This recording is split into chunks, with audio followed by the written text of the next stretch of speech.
This week's Safety Toolbox talk is on hazard communication and safety data sheets. This is what it's all about.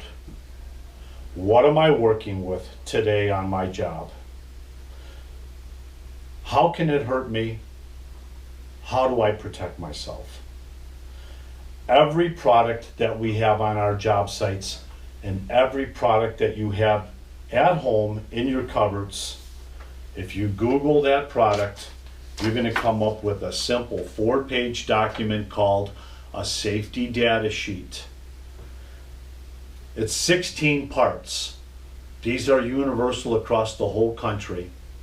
In 2013, across the board, all of our superintendents and project managers took the Global Harmonized System training. It was 4 hours of hazard communication knowledge.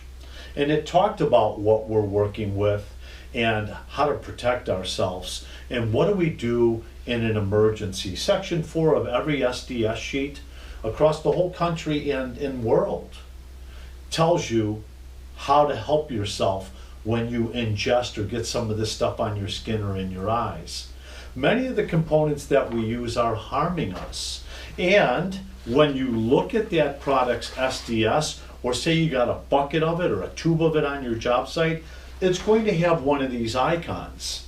And some of these icons mean it's a carcinogen and it causes lung cancers, burns a hole in your lungs. Like say the SDS I printed out for our demonstration on this epoxy.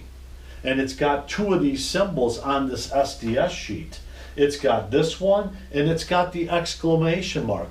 Do you know the exclamation mark on the side of a tube or bucket of material says that it's very sensitive to your eyes, nose, mouth, and ears? It disrupts our senses. It's an irritant. Whereas some of these things are explosive, poisonous, flammable, and even this one on the bottom.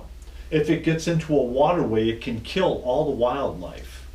So these symbols, we should understand what they mean because we're working with these products on our job sites. So when I read or I'm working with a product and I Google the name of it and the SDS says I should be wearing rubber gloves, keep in mind your skin is like a sponge. If you're washing your hands every day with turpentine, at the end of the day, the turpentine's going right through your skin, right into your bloodstream, and filters through your pancreas and liver. You are creating an organ chronic condition that will catch up with you in 20 or 30 years, and it's going to be irreversible. It's not going to be a good thing.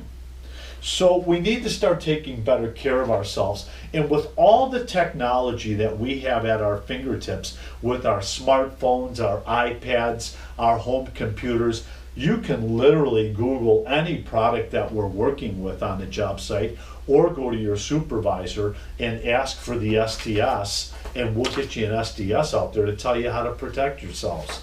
And back in the day when the 1926 construction standards were written, they had subpart D of the OSHA 1926 construction standards from page 167 to 244. About 65 pages of components that are bad for us. One of them is noise. Another one of them is the laser light that is used to do layout for like drop ceilings and how that burns the retinas of your eyes.